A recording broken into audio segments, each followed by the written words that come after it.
ಗಣ್ಯರು ಹಾಗೂ ಎಲ್ಲ ಪ್ರೌಢಶಾಲೆಯ ಎಲ್ಲ ಶಿಕ್ಷಕರೊಂದವೇ ಹಾಗೂ ಮುದ್ದು ವಿದ್ಯಾರ್ಥಿಗಳು, ಇವತ್ತು ನೀವು ಎಲ್ಲ ಇಲ್ಲಿ ಕೂಡ್ಕೊಂಡಿರೋದು 2024-25ನೇ ಸಾಲಿನ SSLC ವಿದ್ಯಾರ್ಥಿಗಳ ಬೀಳ್ಕೊಡುಗೆ ಸಮಾರಂಭ, ಹಾಗೆ ಅದರ ಜೊತೆಗೆ ವಾರ್ಷಿಕ ಸ್ನೇಹ ಸಮ್ಮೇಳನ ಅನ್ನುವಂಥ ಕಾರ್ಯಕ್ರಮಕ್ಕೆ ನೀವೆಲ್ಲರೂ ಕೂಡ ಇಲ್ಲಿ ಸೇರಿಕೊಂಡಿದ್ದೇವೆ.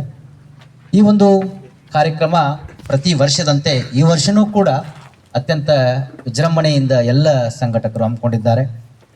ನಾವು ಈ ಒಂದು ಕಾರ್ಯಕ್ರಮದ ಪ್ರಾಸ್ತಾವಿಕವಾಗಿ ಹೇಳಬೇಕು ಅಂದ್ಕೊಂಡ್ರೆ, ಈ ಒಂದು ಕಾರ್ಯಕ್ರಮ ಇವತ್ತಿಲ್ಲಿ ನೆರವೇರಾತೈತಿ ಅಂತ ಅಂದ್ಕೊಂಡ್ರೆ ಇದಕ್ಕೆ ಸತತ 50 ವರ್ಷಗಳ ಒಂದು ಪರಿಶ್ರಮದ ಅವಶ್ಯಕತೆ.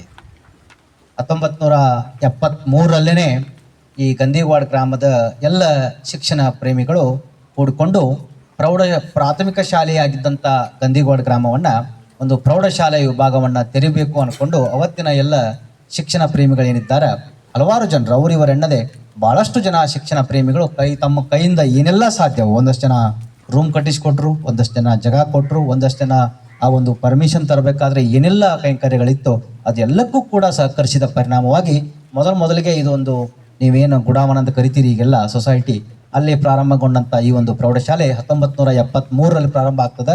ಅದೇ ವರ್ಷದ ಪ್ರಥಮ ಬ್ಯಾಚಿನ ವಿದ್ಯಾರ್ಥಿ ನಮ್ಮ ತಂದೆ ಕೂಡ ಆಗಿರ್ತಾರೆ. ಆವಾಗ ಪ್ರಾರಂಭವಾದಂಥ ಆ ಒಂದು ಶಾಲೆ ಮುಂದೆ ಹಲವಾರು ಜನರಿಗೆ ಕೇವಲ ಗಂದಿವಾಡ ಗ್ರಾಮಕ್ಕೆ ಅಷ್ಟೇ ಅಲ್ಲದೆ ಸುತ್ತಮುತ್ತಲು ಇರುವಂಥ ಎಲ್ಲ ಗ್ರಾಮಗಳಿಗೆ, ಉದಾಹರಣೆಗೆ ತಗೊಂಡ್ರೆ ಅಂದೂರು, ಹುಲಿಕೊತ್ತಲು, ಅಂಗ್ರೊಳ್ಳಿ, ಟೋಲ್ಗಿ, ಮುಗುಳ್ಯಾಳ, ಆಮ್ಯಾಗ ಇಲ್ಲಿ ನಾಯ್ತೇಗೂರು, ಇಟಿಗಿ, ಬೋಗೂರು, ಹಲವಾರು ಗ್ರಾಮಗಳಿಂದ ಬರ್ತಿದ್ರು.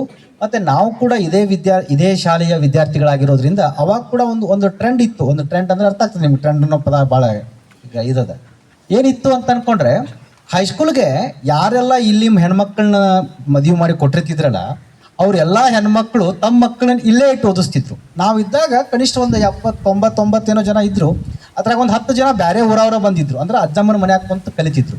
ನಾ ಯಾಕೆ ಈ ಮಾತು ಹೇಳತ್ತೇನೆ ನಿಮ್ಗಂದ್ರೆ, ಅಷ್ಟು ಪ್ರಖ್ಯಾತಿಯನ್ನು ಪಡೆದಿತ್ತು ಪರಂಜ್ಯೋತಿ ಪ್ರೌಢಶಾಲೆ. ಅಂದರೆ ಬೆಳಗಾವಿ ಜಿಲ್ಲೆಯ ಕೆಲವು ಪ್ರತಿಷ್ಠಿತ ಪ್ರೌಢಶಾಲೆಗಳಲ್ಲಿ ಪರಂಜ್ಯೋತಿ ಪ್ರೌಢಶಾಲೆ ಕೂಡ ಒಂದಿತ್ತು. ಅದಕ್ಕೆ ಅದನ್ನೆಲ್ಲ ನೋಡ್ತಾ ಇದ್ರೆ ಈ ಪ್ರೌಢಶಾಲೆ ಹಲವಾರು ಏಳಿಗೆಗಳನ್ನು ಕಾಣ್ತಾ ಮುಂದೆ 2010ರಲ್ಲಿ PU ಕಾಲೇಜನ್ನು ಕೂಡ ಈ ಸಂಸ್ಥೆಯವರು ತೆಗೆದುಕೊಂಡು ಬಂದರು. ಅದು ಹಲವಾರು ವರ್ಷಗಳ 14 ವರ್ಷಗಳ ಸುದೀರ್ಘ ಒಂದು ಪ್ರಯಾಣವನ್ನು ಬೆಳೆಸಿ ಹಲವಾರು ಒಂದು ಸಕ್ಸಸ್ಸನ್ನು ಕಂಡಂಥದ್ದು.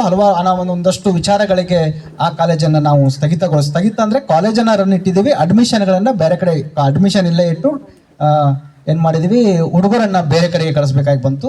ಆದರೆ ಅದನ್ನೇ ಮತ್ತೆ ರಿವೋಕ್ ಮಾಡಿಕೊಂಡು ಮುಂದಿನ ಸಲದಿಂದ ಮತ್ತೆ ಆ ಕಾಲೇಜನ್ನು ಕೂಡ ಪ್ರಾರಂಭ ಮಾಡೋದಕ್ಕೆ ಈ ಸಿಬ್ಬಂದಿ ಹಾಗೂ ಸಂಸ್ಥೆ ಎಲ್ಲರೂ ಕೂಡ ಕೂಡಿಕೊಂಡು ವಿಚಾರ ಮಾಡಿದ್ದೀವಿ.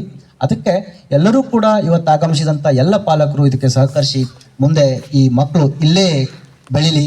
ಇಲ್ಲೇ ಅಂದರೆ ಇಷ್ಟು ದೊಡ್ಡ ಗ್ರಾಮ 50 ವರ್ಷಗಳಿಂದ ಶಿಕ್ಷಣವನ್ನು ನೀಡ್ತಾ ಇರುವಂಥ ಈ ಗ್ರಾಮ PUCಗೂ ಕೂಡ ಒಂದಿಷ್ಟು ದೊಡ್ಡ ಊರು ಇದ್ಕೊಂಡು ಒಂದು PUC ಕಾಲೇಜ್, 2 ಕಾಲೇಜ್ ಇತ್ತು ಆ್ಯಕ್ಚುಲಿ. ಅದರಲ್ಲಿ ಒಂದು ಕಾಲೇಜ್ ಆದರೂ ಇಟ್ಕೊಳ್ಬೇಕಾಗ್ತದೆ. ಯಾಕೆ ಅನ್ಕೊಂಡ್ರೆ ಇಲ್ಲಿ ಪಾಲಕರ ಮನಸ್ಸಿನಾಗ ಅದು ಬರಬೇಕು. ಆಮ್ಯಾಗ ಬಿಟ್ಟು ಆದ್ಮ್ಯಾಗ ಕೂಡ ನಮಗೂ ಕೂಡ ಪಶ್ಚಾತ್ತಾಪ ಆಯಿತು, ಯಾಕಾದರೂ ಬಿಟ್ಟಿವಪ್ಪ ಕಾಲೇಜ್ ಅಂತ. ಆಮ್ಯಾಗ ಇಲ್ಲಿ ಹೋದಂಥ ಮಕ್ಕಳಿಗೂ ಕೂಡ ಆಯಿತು, ಭಾಳಷ್ಟು ಜನ ಮಕ್ಕಳಿಗಾಯಿತು, ಆಮ್ಯಾಗ ಪಾಲಕರಿಗಾಯಿತು, ಇಲ್ಲ ಸರ್ ಇಡಬೇಕಾಗಿತ್ತು ಕಾಲೇಜು, ಹೌದಾ, ಇವರು ಕಾಲೇಜ್ ಬಂದ್ ಮಾಡಿಕೊಡ್ಕ, ಅಲ್ಲಿ ಬಸ್ ಫ್ರೀ ಆಗಿಕೊಡ್ಕ, ಬಸ್ ಹತ್ತು ಇಳಿ ಇದೇ ಸರ್ಕಸ್ನಲ್ಲಿ ಜೀವನಾನೇ ಹೋಗ್ಬಿಡ್ತವ್ರದ್ದು. ಅವಾಗ ಅವ್ರಿಗೂ ಕೂಡ ಅರಿವು ಬಂತು. ಬಿಟ್ಟಾದ್ಮೇಲೆ ನಾವು ಇಡಬೇಕಾಗಿತ್ತು, ಹೆಂಗೋ ನಡ್ಕೊಂಡು ಹೊಂಟಿತ್ತಲ್ಲ ಅಂತ ಅನಿಸ್ತು. ಅದಕ್ಕೆ ಈಗೆಲ್ಲ ಸಂಸ್ಥೆಯವರು ಕೂಡ ಮಾತಾಡಿಕೊಂಡು ಮತ್ತೆ ಕಾಲೇಜನ್ನು ರನ್ ಮಾಡಬೇಕು ಅನ್ನೋವಂಥ ವಿಚಾರವನ್ನು ಹೇಳಿದ್ದಾರೆ. ಅದಕ್ಕೆ ಒಂದೆಲ್ಲವನ್ನು ನೋಡಿದಾಗ ಈ ಸಂಸ್ಥೆ ಶಿಕ್ಷಣವನ್ನು ನೀಯುವಂಥ ಕಾರ್ಯದಲ್ಲಿ ಭಾಳಷ್ಟು ಉತ್ಸುಕತೆಯಿಂದ ಒಂದು ಹೆಜ್ಜೆಯನ್ನು ಇಡ್ತಾ ಇರುವಂಥದ್ದು, ಹಲವಾರು ಬೆಳವಣಿಗೆಗೆ ಕಾರಣ ಆಗ್ತಾ ಇರುವಂಥದ್ದು. ಅದಕ್ಕೆ ಎಲ್ಲ ವಿದ್ಯಾರ್ಥಿಗಳು ಈಗೇನು SSLCಯಲ್ಲಿ ಓದ್ತಾ ಇದ್ದೀರಿ, ಇಲ್ಲೆಲ್ಲರೂ ಬಂದಂಥ ಗೆಸ್ಟ್ಗೆ ಏನು ಅನಿಸತೈತಿ ಅಂತ ಕೇಳಿದರೆ ಮತ್ತು 3 ಬೆಂಚ್ ಹುಡುಗಿರು, 1 ಬೆಂಚ್ ಹುಡುಗರು ಅಂತ, ಹೌದಾ. ಈ ತರಗತಿಯಲ್ಲೂ ಇದೇ ಪರಿಸ್ಥಿತಿ, ಇವತ್ತಿನ ಫಂಕ್ಷನ್ಗೂ ಇದೇ ಪರಿಸ್ಥಿತಿ ಆಗ್ತಾ ಇರೋದು. ಬಂದವ್ರು ಕೂಡ ಅದು ಕಾಣ್ತಾ ಇದೆ. ಆಮೇಲೆ ಸ್ವಲ್ಪ ಅಸ್ತವ್ಯಸ್ತ ಎಲ್ಲ ಈ